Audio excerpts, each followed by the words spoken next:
श्रीमद्भगवत गीता उत्कलानुवाद।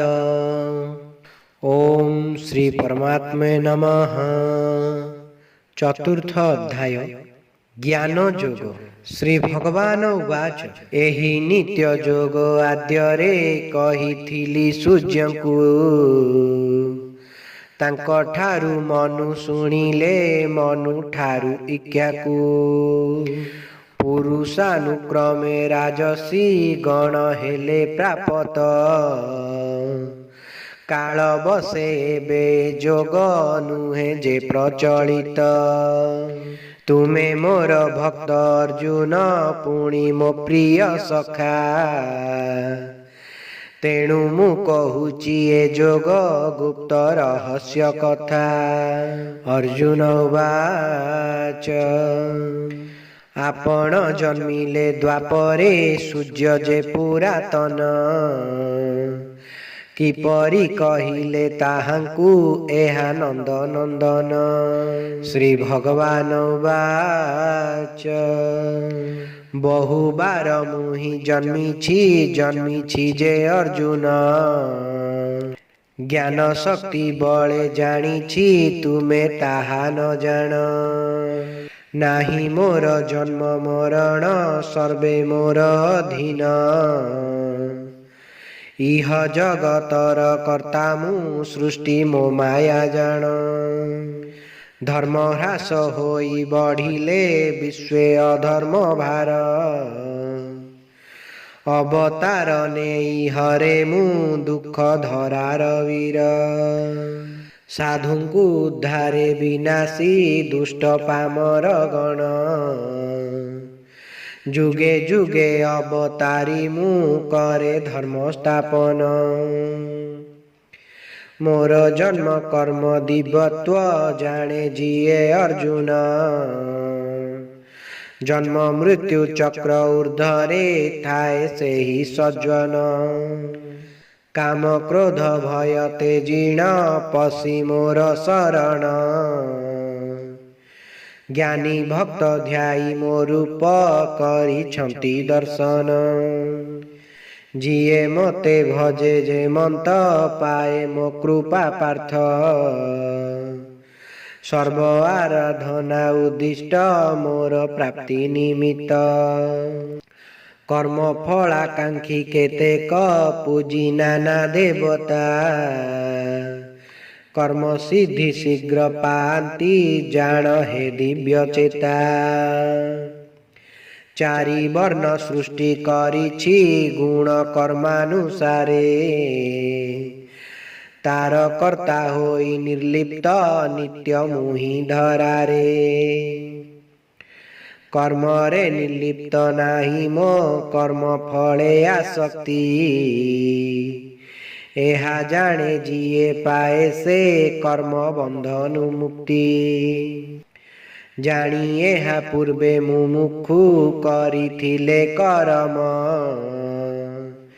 एबे तुमे कर से परी कर्म अनुसरिण।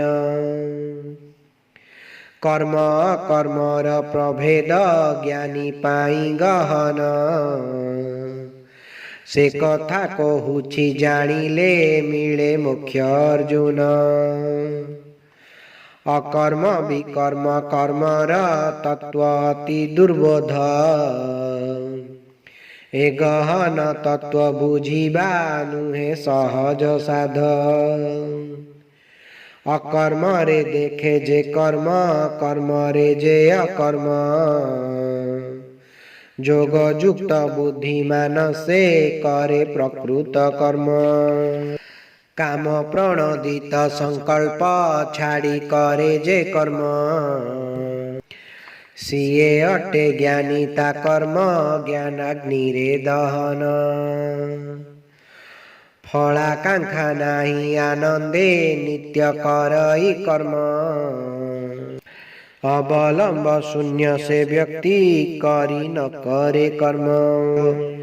जितेंद्रिय वैरागी जे करी समस्त त्याग शरीर रक्षार्थे करिले कर्म न हुए पाप। ଯଦୃଚ୍ଛା ଲାଭରେ ସନ୍ତୁଷ୍ଟ ଯିଏ ନ କରେ ଦ୍ୱନ୍ଦ୍ୱ, ସିଧା ସିଦ୍ଧ ସମଭାବଇ ସିଏ ବନ୍ଧନୁ ମୁକ୍ତ। ଯଜ୍ଞାର୍ଥେ କରିଲେ କରମ କରି ଜ୍ଞାନ ଆଶ୍ରୟ, ସେହି କର୍ମ ଫଳ ହୁଅଇ ମୋର ଠାରେ ବିଲୟ। ଶ୍ରୁବଘୃତ ଅଗ୍ନି ସମିଧ ଆଦି ଯଜ୍ଞ ଦ୍ରବ୍ୟାଦି, ଯଜ୍ଞ କର୍ତ୍ତା ସହଜେ ଭାବେ ବ୍ରହ୍ମ ପାଏ ସେ ମୁକ୍ତି। ଦେବ ପୂଜା ରୂପୀ ଯଜ୍ଞରେ କେତେ ଯୋଗୀଏ ରତ,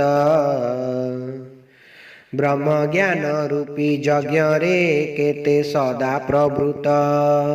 ଇନ୍ଦ୍ରିୟାଦି ଦିଏ ଆହୁତି ସଂଯମାଗ୍ନିରେ କେହି,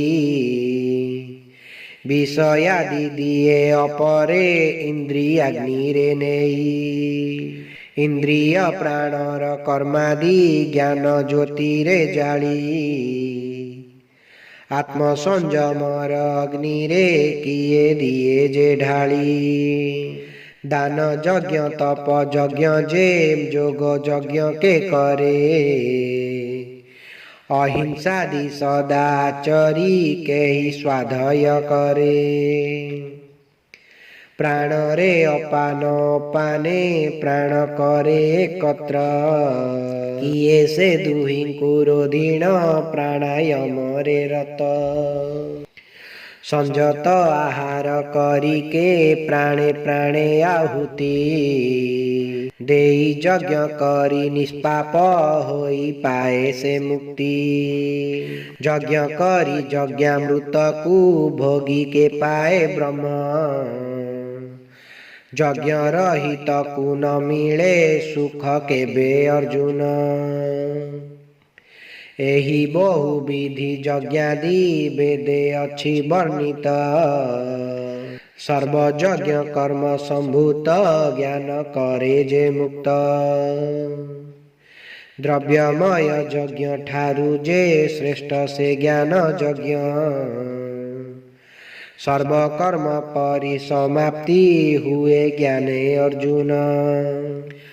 ପ୍ରଣିପାତ ସେବା ଭକ୍ତିରେ ତୋଷୀ ବ୍ରହ୍ମଜ୍ଞ ଜ୍ଞାନୀ, ପରିପ୍ରଶ୍ନେ ନାଶୀ ସଂଶୟ ହୁଅ ତତ୍ତ୍ୱ ବିଜ୍ଞାନୀ। ବ୍ରହ୍ମଜ୍ଞାନ ପ୍ରାପ୍ତ ହୋଇଲେ ମୋହ ହୁଏ ବିନାଶ, ସକଳ ଆତ୍ମାରେ ହେ ପାର୍ଥ ହୁଏ ମୋ ରୂପ ଦୃଶ୍ୟ। ପାପୀ ମଧ୍ୟେ ଯିଏ ପାପିଷ୍ଟ ପାର୍ଥ ଅନାୟାସରେ, ପାପ ସିନ୍ଧୁ ପାରି ଯିବ ସେ ଜ୍ଞାନ ରୂପୀ ନୌକାରେ। ପ୍ରଜ୍ୱଳିତ ଅଗ୍ନି ଯେ ସନ ଭସ୍ମ କରେ ଇନ୍ଧନ, ଜ୍ଞାନ ରୂପ ଅଗ୍ନି ତେସନ ଭସ୍ମ କରଇ କର୍ମ। ଜ୍ଞାନ ସମ ନାହିଁ ପବିତ୍ର କିଛି ଏହି ସଂସାରେ, ଯୋଗ ସିଦ୍ଧ ଯୋଗୀ ଜାଣେ ତା ନିଜ ସାଧନା ବଳେ। ଶ୍ରଦ୍ଧାବାନ ଜ୍ଞାନ ଲଭିଣ ହୁଏ ଯେ ଜିତେନ୍ଦ୍ରିୟ, ଜ୍ଞାନ ଦିଏ ସଦା ପ୍ରଶାନ୍ତି ଏହା ସତ୍ୟ କୌନ୍ତେୟ। ଶ୍ରଦ୍ଧା ଜ୍ଞାନ ହୀନ ସନ୍ଦେହୀ ସଦା ହୁଏ ବିନାଶ, ଇହ ଲୋକ ପରଲୋକରେ ହୁଏ ତା ସୁଖ ନାଶ। ଯୋଗ ଦ୍ୱାରା କର୍ମ କରିଣ ଈଶ୍ୱରଙ୍କୁ ଅର୍ପଣ, ଆତ୍ମଜ୍ଞାନୀ ନାଶୀ ସଂଶୟ କାଟେ ଭବ ବନ୍ଧନ। ଅଜ୍ଞାନ ଜନିତ ସଂଶୟ ଜ୍ଞାନ ଅସିରେ ନାଶୀ, କର୍ମଯୋଗୀ ହୋଇ ଅର୍ଜୁନ ଉଠ ହୁଅ ପ୍ରୟାସୀ। ଇତି ଶ୍ରୀମଦ୍ ଗୀତା ଉତ୍କଳାନୁବାଦ ଜ୍ଞାନ ଯୋଗ ନାମ ଚତୁର୍ଥ ଅଧ୍ୟାୟ ସମାପ୍ତ। ହରି ଓମ୍ ତତ୍ସତ୍ ହରି ଓମ୍ ତତ୍ସତ୍ ହରି ଓମ୍ ତତ୍ସତ୍।